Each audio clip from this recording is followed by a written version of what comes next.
नमः। ओम ब्रह्मणे नमः। ओम ब्रह्मणे नमः। ओम ब्रह्मणे नमः। ओम ब्रह्मणे नमः। हे दयालु परमपिता, क्या कारण है कि मेरे पौत्रों को उनकी अखंड तपस्या का प्रतिफल नहीं प्राप्त हो रहा है? हे सृष्टिकर्ता, इन बालकों पर दया करें, कृपा करें। ओम ब्रह्मणे नमः। ओम ब्रह्मणे नमः। ओम ब्रह्मणे नमः।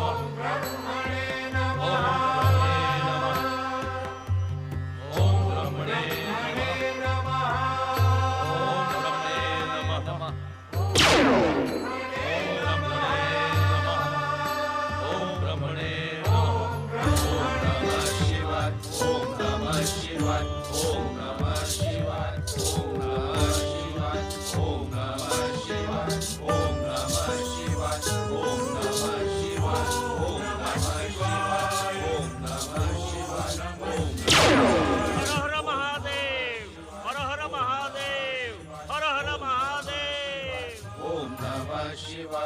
अजर अमर भगवान शिव शंकर की, कैलाशपति भगवान शिव शंकर की, चराचरपति भगवान शिव शंकर की।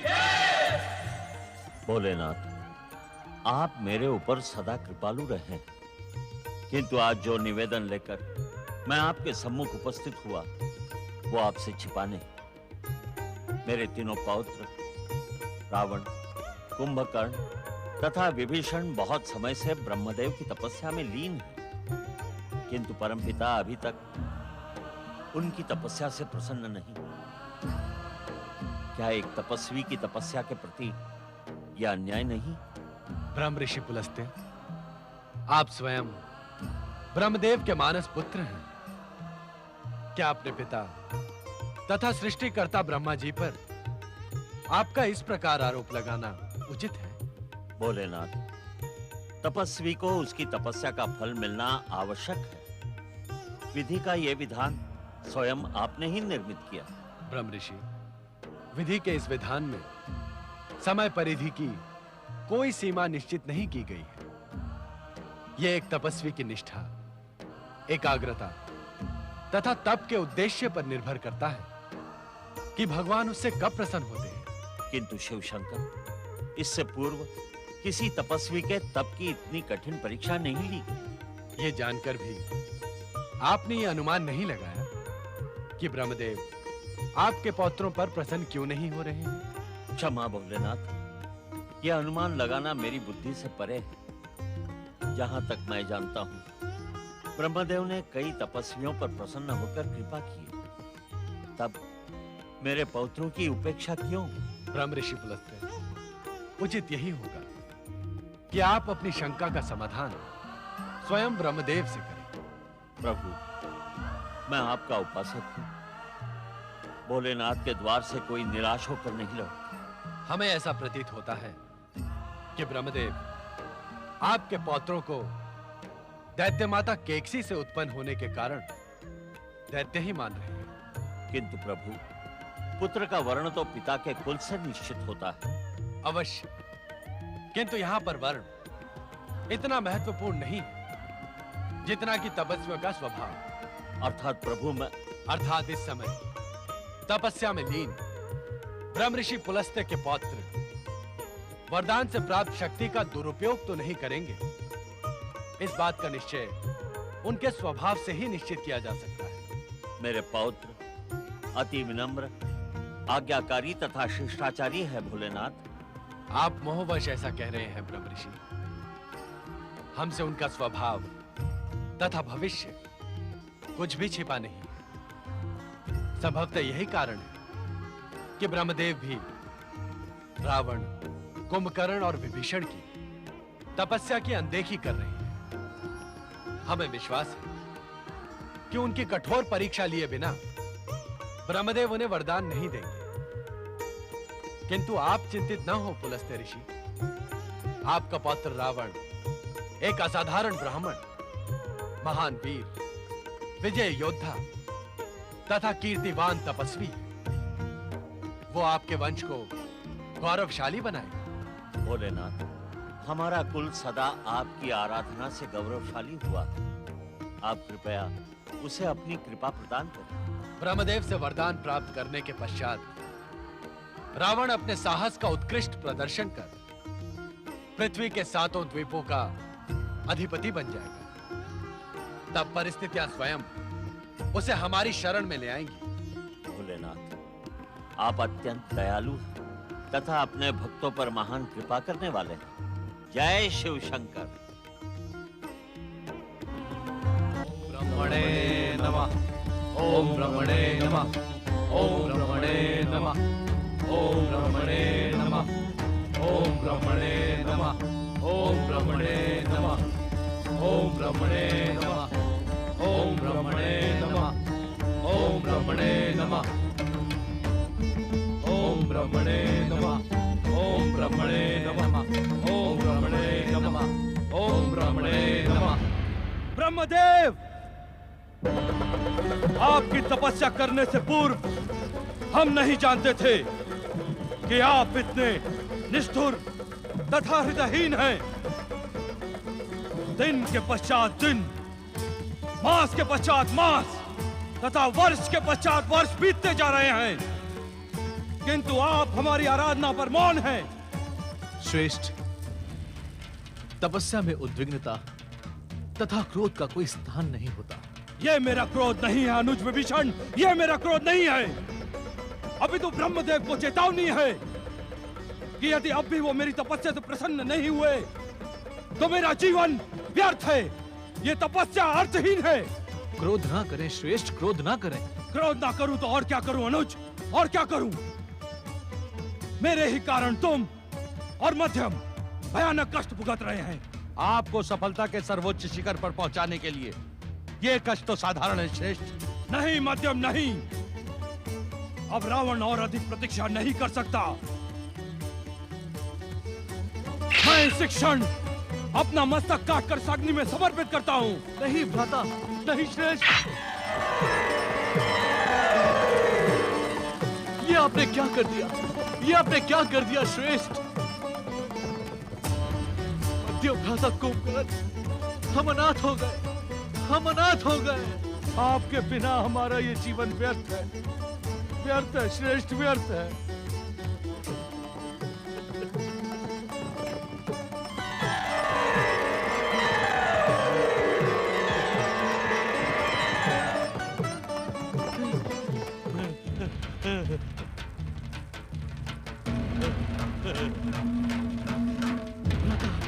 नहीं श्रेष्ठ, नहीं।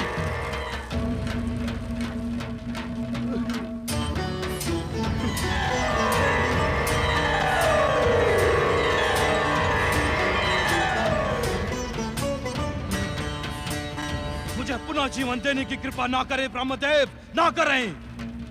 ऐसे व्यर्थ जीवन की इच्छा नहीं है मुझे।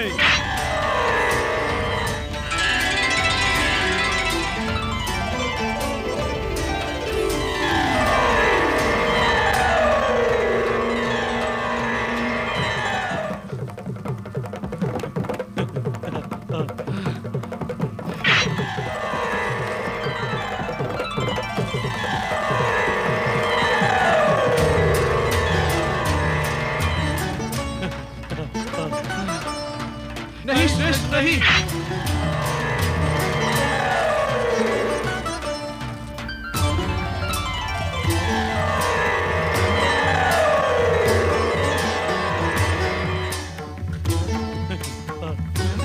क्या नियंता स्वयं रावण से परिहास कर रहा है?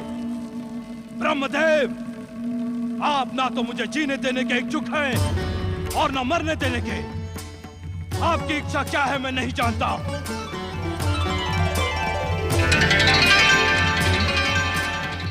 किंतु इस व्यर्थ जीवन को जीने की मेरी इच्छा नहीं है। रुक जाओ रावण। प्रणाम परमपिता। तुम्हारा जीवन स्वयं नष्ट हो जाने भर के लिए नहीं है। परमपिता, मेरे पितामह आपके मानस पुत्र हैं। इस पर भी हमारी तपस्या की इतनी कठोर और लंबी परीक्षा क्यों ली? वह श्रवण पोलत से रावण, तपस्या जितनी लंबी तथा कठोर होगी, वरदान भी उतना भव्य मिलेगा। हम तुम तीनों को इच्छित वरदान देंगे। मांगो। हमारे श्रेष्ठ भ्राता रावण को अतुल्य शक्ति, विश्व विजय तथा इच्छानुसार रूप परिवर्तन का वरदान दे परमपिता। तुम तीनों भाइयों के अद्भुत प्रेम को देखकर हम प्रसन्न हुए, किंतु वरदान की भी एक मर्यादा होती है। मर्यादा? किस मर्यादा का पाठ पढ़ा रहे हैं आप? सत्य क्यों नहीं कहते कि हमारी शक्ति से भयभीत देवताओं ने ही वरदान के स्थान पर मर्यादा का पाठ पढ़ाने का परामर्श दिया है? उत्तेजित न हो बस। आप उत्तेजित करने वाली बात करेंगे तो रावण क्या अपना मस्तक झुकाकर खड़ा रहेगा? शास्त्रों में इस नीति ज्ञान का स्पष्ट उल्लेखन है कि जो जिस भाषा में बात करे उसे उसी भाषा में उत्तर देना उचित है। वरदान के स्थान पर आप यदि देवताओं को निर्भय करने के लिए हमें मर्यादा का पाठ देंगे तो हमारा क्रोध उचित है ब्रह्मदेव। हम इस सत्य से अनिर्भय की नहीं महापंडित रावण कि वेद और शास्त्रों का ज्ञान तुमने कंठस्थ कर रखा है, किंतु जिस मर्यादा का उल्लेख मैं कर रहा हूं उसका विस्तार से वर्णन उन्हीं वेद शास्त्रों में है। क्षमा श्रेष्ठ, परमपिता किस मर्यादा का उल्लेख कर रहे हैं? ये धैर्य से सुन तो लें। कहें ब्रह्मदेव कहें। अनुज विभीषण के कहने पर मैं आपसे मर्यादा की यह शिक्षा भी प्राप्त कर लूंगा, किंतु इतना अवश्य स्मरण रखें कि आपसे वरदान प्राप्त करना हमारा अधिकार है। यदि भीरू देवताओं के कुचक्र में फंसकर आपने हमारे इच्छित वरदान के साथ खिलवाड़ किया तो इसका परिणाम आपकी सृष्टि के हित में नहीं होगा। मैं अपनी तपाग्नि प्रज्वलित कर स्वयं को और आपकी सृष्टि को भस्म कर दूंगा। रावण!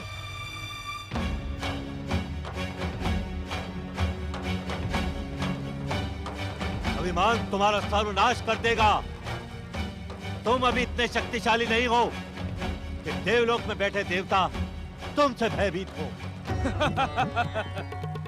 भीरू देवताओं को भयभीत होने में अब अधिक समय शेष नहीं है परमपिता। स्वर्ग का सुख भोग रहे भीरू देवताओं, रावण की चेतावनी का स्मरण रखना। अब तुम्हारे सुख भोग और ऐश्वर्य के दिन समाप्त हुए। श्रेष्ठ, पहले हम इससे वरदान तो ले लें। वरदान इसे देना होगा, यह विधि का विधान है, उससे ब्रह्मा मुंह नहीं मोड़ सकता। तुम चिंता ना करो मध्यम, चिंता ना करो। हमने कठोर तपस्या द्वारा आपको प्रसन्न किया है परमपिता। निसंदेह हम तुम पर प्रसन्न हैं और इसी कारण हम यहाँ उपस्थित भी हुए। किंतु वरदान प्राप्त करने वाले तपस्वी का आचरण भी उसकी तपस्या के फल में सम्मिलित होता है। कहीं ऐसा न हो कि तुम्हारे आचरण से रुष्ट होकर हम तुम्हें वरदान दिए बिना ही वापस लौट जाएं। रुष्ट ना हो परमपिता, रुष्ट ना हो। कठोर तपस्या से आपको प्रसन्न करने वाले हमारे श्रेष्ठ भ्राता रावण भला भला आपको रुष्ट करने का दुस्साहस कर भी कैसे सकते हैं? कहे परमपिता कि आप किस मर्यादा का उल्लेख कर रहे थे? तुम्हारा धैर्य देखकर हम प्रसन्न हुए विभीषण। वेद और नीति शास्त्र के महापंडित रावण, आज इस सत्य से परिचित हो जाओ कि एक तपस्वी को अपना इच्छित वरदान स्वयं मांगना पड़ता है। तुम्हारा वरदान कुंभकर्ण और विभीषण मांगे, यह अनुचित है। किसी भी बात को अंत तक सुने बिना ही उत्तेजित होकर मन गणत अनुमान लगाना अनुचित है रावण। और ये नीति ज्ञान भी तो उन्हीं शास्त्रों में लिखा है जिसके कि तुम महापंडित हो। हमें क्षमा कर दीजिए परमपिता, हमें अपनी भूल का आभास हो गया है। बस अब शीघ्र ही हमें हमारा वरदान प्रदान करें। अवश्य सुना देवराज, आपने सुना? परम पिता इन दुष्ट राक्षसों को उनके इच्छित वरदान प्रदान करने की स्वीकृति दे रहे हैं। हमें रावण और विभीषण का उतना अधिक भय नहीं है जितना इस भयानक शक्ति संपन्न कुंभकर्ण का है। हाँ देवराज, बिना वरदान प्राप्त किए ही सहस्त्रों हाथियों का बल अपनी भुजाओं में धारण करने वाला कुंभकर्ण अकेले ही समुद्र मंथन में सक्षम है। यदि इसे वरदान प्राप्त हो गया तो यह अकेले ही अपनी भयानक राक्षसी और वरदानी शक्ति से पूरे संसार को मथ डालेगा। परमपिता को रोकिए देवराज, परमपिता को रोकिए देवराज। देवगण, देवगण, आज मेरा हृदय प्रसन्नता से भर गया। स्वर्ग के प्रति, स्वर्ग की सुरक्षा के प्रति आप सबकी एक निष्ठा को देखकर आज इंद्र धन्य हो गया। नारायण नारायण। देवराज, तनिक ध्यान दे। देवगण स्वर्ग की नहीं, संसार की सुरक्षा की बात कर रहे हैं। इससे क्या अंतर पड़ता है देवर्षि? स्वर्ग है तभी तो संसार है। नहीं देवराज नहीं, संसार है इसी कारण वो स्वर्ग है, अन्यथा नारायण नारायण। व्यंग के अतिरिक्त आपके पास कोई अन्य शब्द नहीं है हमारे लिए? यदि आप अपने स्वार्थ पर अंकुश लगाएं, उचित बात करें, तो आपकी प्रशंसा के शब्दों का भंडार है मेरे पास। नारायण नारायण। परंतु देवगण, आप भयभीत ना हो। उचित अवसर पर स्वयं हम कुंभकर्ण को इच्छित वरदान ना देने का परमपिता ब्रह्मा जी से निवेदन करेंगे। विश्रवा के पुत्रों, ध्यान से सुनो। वैसे परंपरा तो यही है कि सर्वप्रथम श्रेष्ठ को वरदान दिया जाए, किंतु आज मैं उसका पालन नहीं करूंगा। ऐसा क्यों परमपिता? इस कारण कुंभकर्ण के ब्राह्मण कुल में जन्म लेकर भी तुम्हारे और रावण के भीतर अपनी माता कैकसी का रक्त उबलता रहता है। हम तुम दोनों के राक्षसत्व से अपरिचित नहीं हैं, किंतु तुम दोनों के अनुज विभीषण का मन सदा भक्ति और धर्म में लगा रहता है। तो क्या सर्वप्रथम आप विभीषण को वरदान प्रदान करेंगे? हाँ विभीषण, तुम अपना इच्छित वरदान हमसे मांग लो। किसी के मन की बात आपसे छिपी नहीं है परमपिता। आप मुझे मेरे योग्य वरदान प्रदान करें। ये सुनकर हम और भी प्रसन्न हुए विभीषण। सुनो विभीषण, आज के पश्चात भयानक से भयानक विपत्ति आने पर भी तुम अधर्म के मार्ग पर नहीं जाओगे। बिना शिक्षा प्राप्त किए ही संसार का समस्त ज्ञान तुम्हें प्राप्त हो जाएगा। संन्यास न धारण करने पर भी संसार तुम्हें धर्मात्मा और ऋषि कहकर पुकारेगा। तुम्हारे आचरण और धर्म निष्ठा के कारण ही श्री भगवान तुम्हें अपना मित्र बनाएंगे।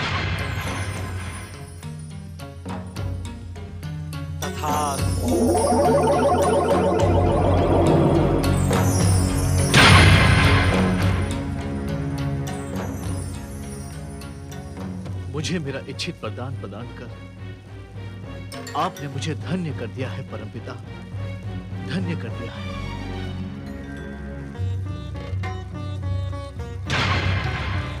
महापंडित रावण, कहो तुम्हारी क्या इच्छा है? तुम भी हमसे अपना इच्छित वरदान मांगो।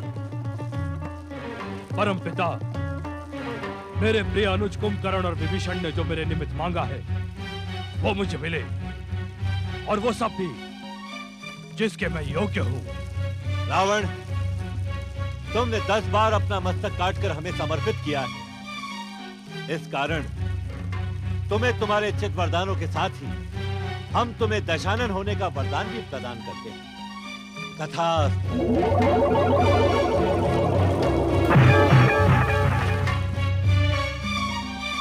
आपने इच्छित वरदान प्रदान कर मुझे धन्य कर दिया परमपिता। आपको शत शत प्रणाम। दशानन रावण, तुम्हारे समान शक्तिशाली ब्राह्मण न तो आज तक जन्मा है और न ही भविष्य में उत्पन्न होगा। किंतु किंतु किंतु क्या परमपिता? किंतु अपने शरीर में बह रहे माता कैक्सी के दैत्य रक्त को उत्तेजित न होने देना और अपने भीतर उबलने वाली राक्षसी वृत्तियों पर अंकुश लगाना, अन्यथा हमारा वरदान तुम्हारी रक्षा न कर सकेगा। जो आज्ञा परमपिता।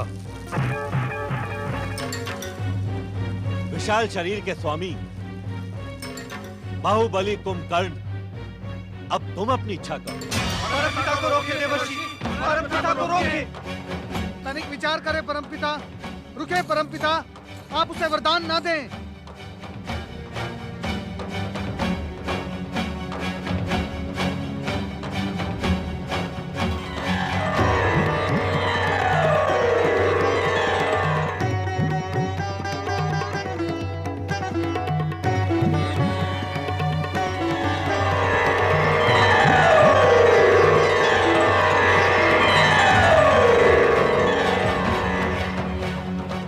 क्या बात है नारद, तुमने एक तपस्वी को वरदान देते समय बाधा क्यों उत्पन्न की? ये बाधा नहीं परमपिता, लोक कल्याण और संसार की रक्षा करना नारद का परम कर्तव्य है। अर्थात इस संसार का कोई भी रहस्य आपसे छिपा हुआ नहीं है परमपिता। भयानक शक्तियों से संपन्न कुंभकर्ण ने तीनों लोकों में बिना वरदान प्राप्त किए ही उत्पात मचा रखा है। हाँ परमपिता, एक बार भूख से व्यथित होकर ये दुष्ट स्वर्ग की 7 अप्सराओं को खा गया था। इतना ही नहीं परमपिता, इसने स्वर्ग के 10 सेवकों को अपना निवाला बना डाला। ये अब तक कितने मनुष्य और पशुओं को पचा गया है, ये कहना असंभव है परमपिता। इसे वरदान ना दे परमपिता, अन्यथा अनर्थ हो जाएगा। ये तीनों लोगों को खा जाएगा। परमपिता, आप इसे वरदान में सांसारिक मोह प्रदान करें। वाणी की अधिष्ठात्री देवी सरस्वती शीघ्र उपस्थित हो, शीघ्र उपस्थित हो, शीघ्र उपस्थित हो।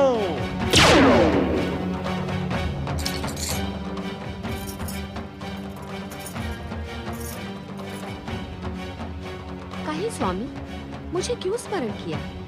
वाणी की अधिष्ठात्री देवी सरस्वती, मैं इस समय अपने कर्तव्य के धर्म संकट में फंस गया हूं।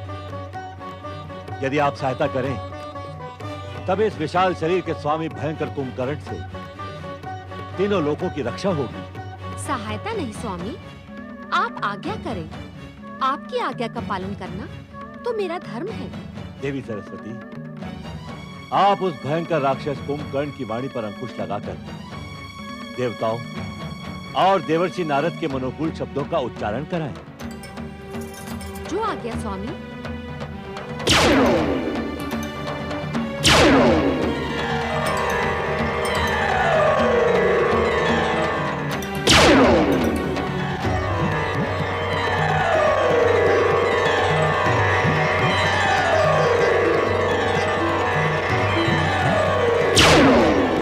महाबली कुंभकर्ण, तुम किस सोच विचार में पड़े हो? शीघ्र ही अपना इच्छित वरदान मांग लो। हे परमपिता ब्रह्मा जी, आपकी कठोर तपस्या से मेरा शरीर थक सा गया है।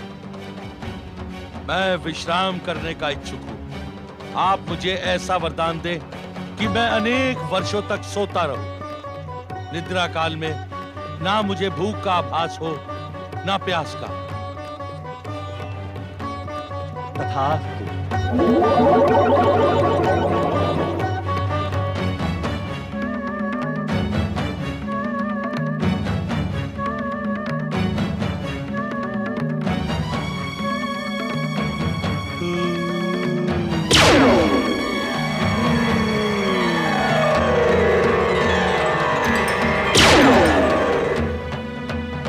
विश्रवा के धर्मज्ञ और पराक्रमी पुत्रों, सुनो।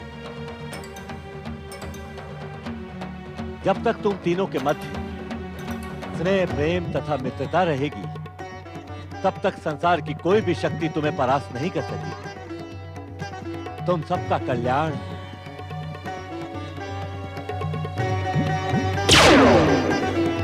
परमपिता ब्रह्मा जी एवं माता सरस्वती की जय, जय, जय। कुंभकर्ण, अरे तेरी मति मारी गई है क्या? मूर्ख, तूने कैसा मूर्खता का वरदान मांग लिया? इतने विशाल शरीर के स्वामी होने के पश्चात भी तेरी बुद्धि लघु है। इस समय आप मुझसे वार्तालाप ना ही करें श्रेष्ठ, मुझे घोर निद्रा आ रही है। मध्यम भैया,